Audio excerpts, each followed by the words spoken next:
Oi, turma do oitavo ano, bom dia a todos. Hoje nós vamos ter uma aula via slide, que daqui a pouco vocês vão visualizar, tá bom? Então nós vamos começar a estudar a América, o processo de urbanização e o processo de industrialização no capítulo 12. Tá ok? Então pega o livro, acompanha a aula com o livro e com o slide. Tá ok? Então vamos conhecer o processo de urbanização da América nessa primeira aula. Continue assistindo o vídeo. Oi, turma! Oi, turma!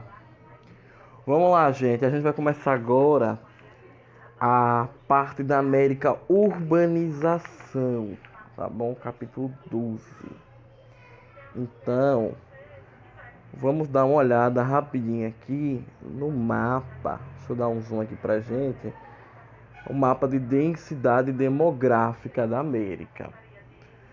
Vamos olhar o mapa, mas eu quero que vocês reflitam uma coisa. Nós temos duas Américas aí.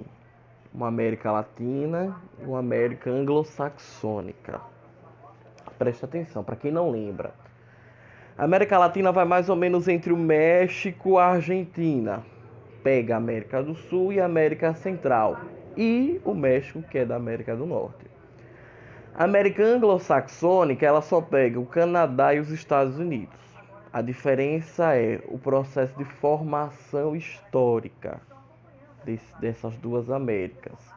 Uma foi colônia de exploração e a outra foi colônia de povoamento.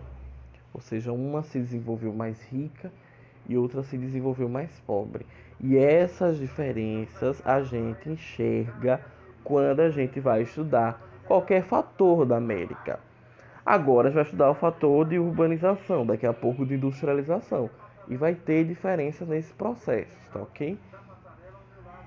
Mas primeiro, vamos avaliar esse mapa e vamos olhar. Olhem, as manchas mais escuras significa que há uma maior ocupação desse espaço. As manchas mais claras, uma menor ocupação. Isso é válido para qualquer mapa, tá bom? O que a gente observa aqui, ó? Manchas mais escuras onde? Em todo o litoral brasileiro, tá bom? Sudeste, sudeste e nordeste e sul do Brasil. A gente vai conseguir observar algumas manchas mais escuras também nas capitais dos países da América do Sul. Algumas manchas mais escuras na América Central. E quando a gente chega nos Estados Unidos, olha aqui, ó, quando a gente chega nos Estados Unidos, eu vejo que eu não tenho muita mancha clara, né? As manchas são mais escuras. Então eu tenho nessa costa aqui dos Estados Unidos, né? Nessa região que fica Nova York, por exemplo, uma mancha muito intensa. Né? No centro dos Estados Unidos eu já não tenho tanto ela tão intensa, né? Já nas proximidades do Oceano Pacífico, eu tenho algumas cidades que vão se destacar. Eu acredito que o zoom ficou um pouco distorceu um pouco a imagem, mas eu tenho São Francisco, eu tenho Los Angeles, tá bom? Nessa região aqui. Quando eu olho para o Canadá, eu digo, meu Deus, cadê a população do Canadá? Porque é uma mancha muito branca, mas aí tem alguns fatores, né? Quais são os fatores de ocupação desse espaço? As manchas mais brancas eu estou vendo aqui na Argentina, indo para o Chile, um pouco no Equador, no norte do Brasil e no Canadá. Não há ocupação desse espaço por questões climáticas ou questões de relevo, que eu poderia dizer que são questões morfológicas. Então vamos comigo aqui, só para a gente entender. Ó, o que tem no norte do Brasil que deve impedir, que deve atrapalhar a ocupação desse espaço? Floresta amazônica. Então, ok? Então, floresta amazônica, ela impede, ela, né, dificulta a ocupação da região norte. Se não ocupa, não tem cidades, então não é uma região urbanizada. Então eu tenho aí na América do Sul a floresta amazônica me dando um vazio demográfico, tá bom? essas pequenas manchas que vocês estão vendo, mais claras, mais cremes, né? Aí, entre Chile e Argentina, é justamente a parte da Cordilheira dos Andes. Então, agora é o relevo que está determinando qual a região que menos vai ter gente morando, tá bom? Então, vamos seguindo aqui, ó. E no Canadá? Canadá é porque é muito frio o norte do Canadá. Então não faz sentido as pessoas morarem em regiões muito frias, ok? E a população do Canadá, ela se aglomerou nas proximidades da fronteira com os Estados Unidos. Claro que não é à toa, minha gente. É porque os Estados Unidos é um país rico, né? Que domina não só a América, mas tem o poder sobre todo o mundo. Então, a evidência é que a população ia se formando mais próximo aos Estados Unidos, né? Nas fronteiras, nas regiões de fronteira. Tá bom? Então aqui a gente tem uma ideia de como é a densidade demográfica ou um mapa de distribuição da população americana. Tá bom? Existem alguns vazios demográficos, né, na América do Sul e no Canadá, mas de um modo geral, o litoral da América do Sul, né, e as capitais são as regiões mais ocupadas. Também essa parte voltada para o Oceano Atlântico nos Estados Unidos, que é justamente onde começa os Estados Unidos, né? A gente deve lembrar que as 13 colônias que deram início aos Estados Unidos da América estavam na costa do Oceano Atlântico. E quando houve a ocupação do Brasil, a descoberta, né, entre aspas, ela começa também pela costa do nosso país, né? Pelo Oceano Atlântico. Foi por onde os europeus chegaram e ocuparam inicialmente o Nordeste, em seguida o Sudeste e o Sul. Tá ok, gente? Dá para entender aí? Dá sim, né? Então vamos lá, né? Quem puder me acompanhar, vai acompanhando aí no livro, na página 169, que eu dou início ao capítulo 12, né? Como é que funciona a urbanização. Então, o próprio livro vai diferenciar em aspectos da América Latina e aspectos da América anglo-saxônica. Tá ok?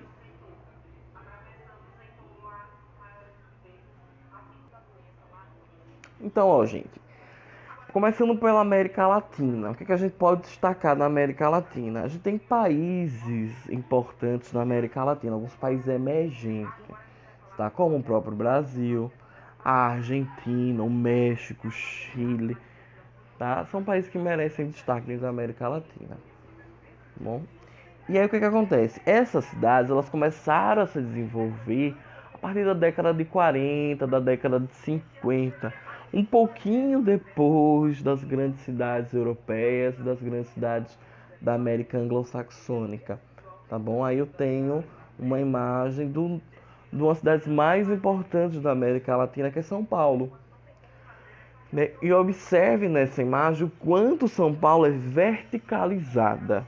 O que eu quero dizer com a cidade verticalizada, né? Eu quero dizer que essa cidade cresceu para cima, entendeu? Olha quantos prédios eu tenho na cidade de São Paulo, tá bom?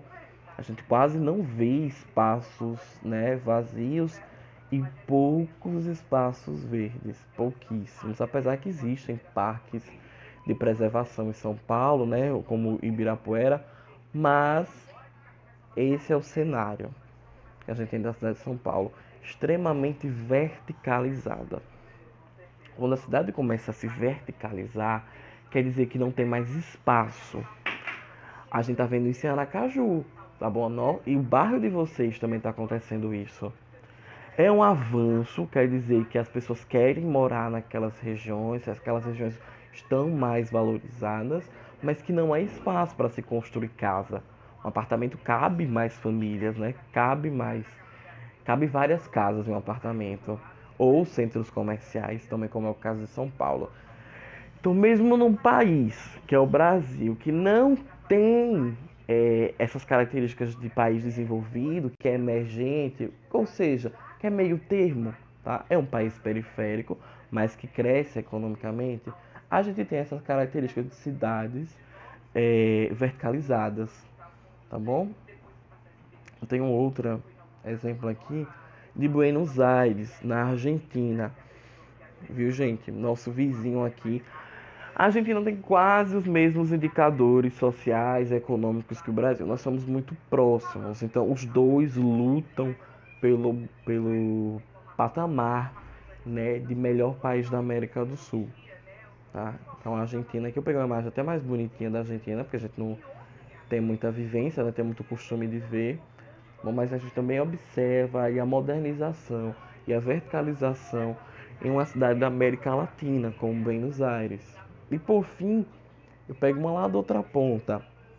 A gente consegue até observar alguns planaltos no fundo, né? Algumas serras e montanhas, tá vendo? Aí a cidade do México, a capital do México, tá bom? Também é muito verticalizada.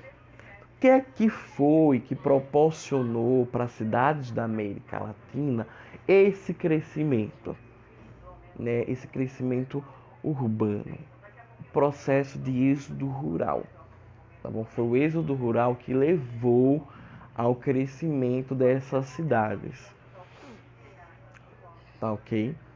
O que é êxodo rural? É a saída das pessoas do campo para a cidade. Eu acredito que vocês estejam lembrados do que é, né? Por que as pessoas saíram do campo e vieram para a cidade? Elas vieram em busca de emprego, minha gente. O campo, ele não apresenta mais oportunidades, tá bom? Não existe mais investimento do Estado no campo, né? Não existe mais aquele trabalho da agricultura familiar, isso já é mais raro, né? O campo está mais moderno, tem muito maquinário, está modernizado. Então a força de trabalho humana ela já é substituída. O que essas pessoas fazem?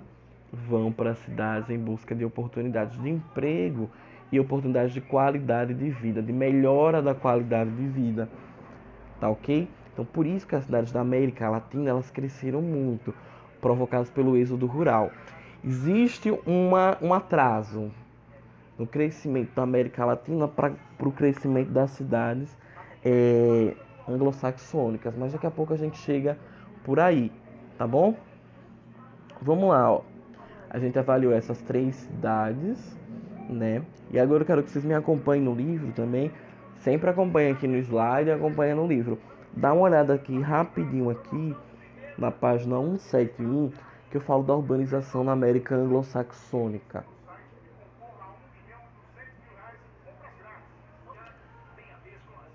Então, vamos lá. Na América anglo-saxônica, mas gente, a gente consegue observar que há um intenso crescimento das cidades, num processo que a gente chama de conurbação, tá bom? Conurbação.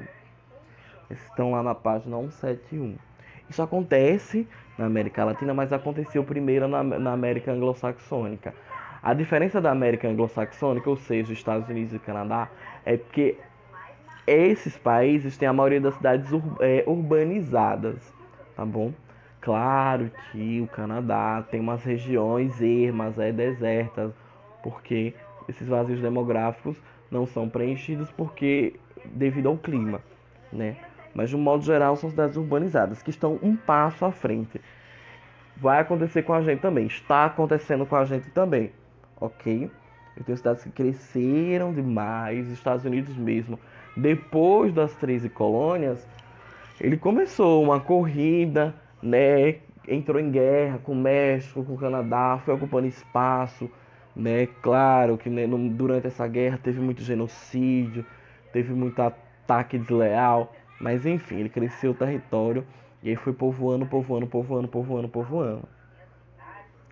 Nos Estados Unidos, a gente tem a primeira megalópole.